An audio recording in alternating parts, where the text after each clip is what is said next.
Have you ever wondered why some melee weapons perform better than the others?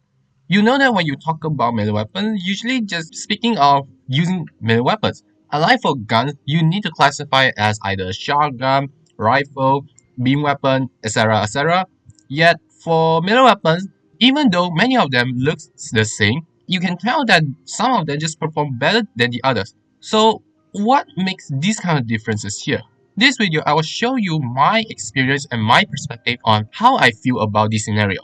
Now, for a quick disclaimer here, this video will purely focus on combo build only. So anything that are not combo, which including the slam build, heavy attack, exotic contagion, etc.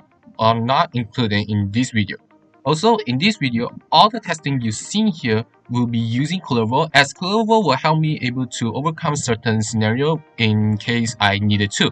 But just to remind you that there are some buffs already included into it, which include 5 Violet Arcane shot that provide extra melee critical damage. My companion also have the Tenacious Bond, which also provide extra critical damage, as well as during some gameplay I also use Arcane Truculent in my Clover, so unless you see any testing in the simulacrum, it will not have full stack of viral, but in the gameplay, yes, I do have. Don't worry, all the footage here didn't use any rifle advance here, so there's no extra critical chance to help out many melee weapons there, so I expect to be very fair enough. Now, what actually can cause different melee weapons perform differently? Some could be good, some may not. And even though it could be in the same kind of weapon, some still didn't perform very well either. From what I could tell, if we try to exclude the stats part, because if let's say stat really matters so much, why no one actually talk about hammer is actually a great meta? Especially when you want to use hammer, you are too relying on the mark of that build, which isn't about the hammer anymore. Instead, it's more on the synergy. And we're talking about a general situation, not on the specific synergy or meta yet. Hammer also have its issue there, which I would say it's more about the consistency.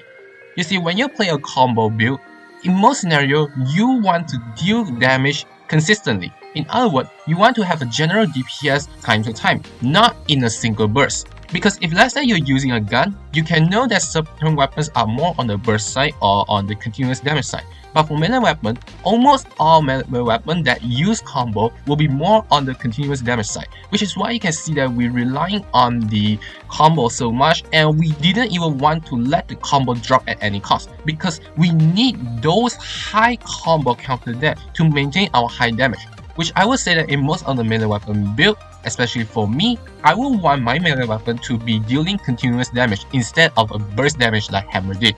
Knowing about how we want to use our melee weapon, is there anything that can actually influence what we actually want to do while using melee weapon? Turns out, one thing I found will affect the most, which is melee stances.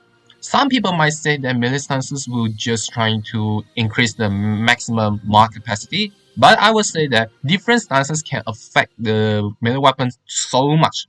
If you remember how Heavy Blade do have the Claiming Whirlwind and Temple Royale, you see that many people try to argue which one is better. But have you ever seen people talking about that uncommon stance mod?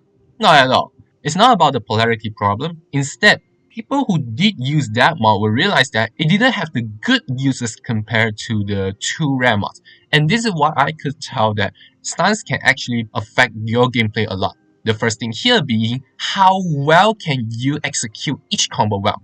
You can check on the combo and see that all those combos show up how the combo looks like and how much damage it is at.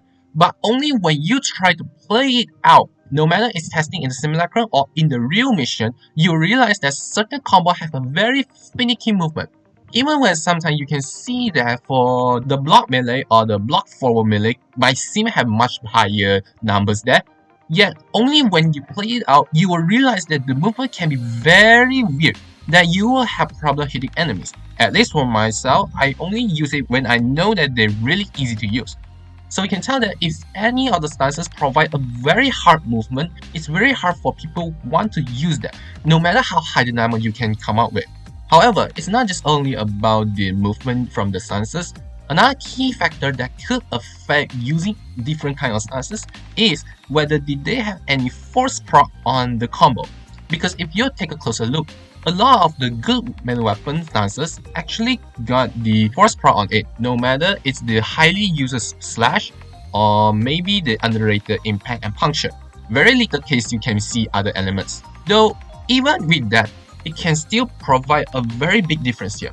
If you take a look at many of your melee weapons that relying on proccing slash proc to get either for the condition overload requirement or the damage purpose, you can see that their stances actually have a lot of force slash inside. If we don't try to consider the heavy attack, which not in this video perspective, you know that any of the normal combo that has slash proc will be much easier to proc out the elements there. Now you might say that 1 or 2 slash proc can it mean so much? Actually, I would say it will. Because this one means that this weapon actually don't really need to too heavy relying on your own status chance to get any status proc. The great example is Sun and Moon. If you remember, back then when Sun and Moon released, not many people actually recommend you to use this weapon. And turns out, I noticed that for Sun and Moon, it only have one melee stance mod, which is quite similar to the dual hand Ikana, dual hand Sai, and even the newest Bayonet.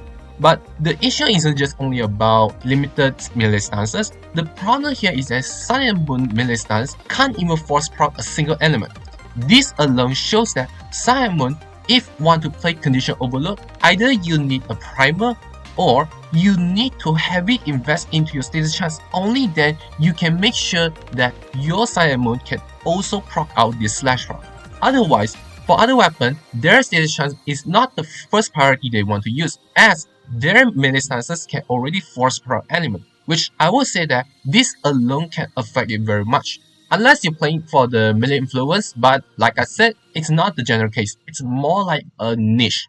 So there I have it. This is my perspective of how I think about the melee stance can actually affect each melee weapon very much. It's not surprising that the melee stance can really provide a very unique way to play the melee weapon, but you need to face the reality that sometimes each melee stances can become good or bad, and certain melee type can really hard to play that not many people will really recommend you to, even though you might like it. I will feel like it's quite disappointing that I can't play Sun and Moon unless I use the melee influence. Otherwise, I really want to make it quite useful, to be honest. If this is your first time watching, why not leave a like and subscribe to my channel so that you won't miss out any newest contents from me. Why not leave your comments down below if you got any ideas or thoughts you want to share with all of us. And that's it from me, and as always, I will see you all next time. Bye bye!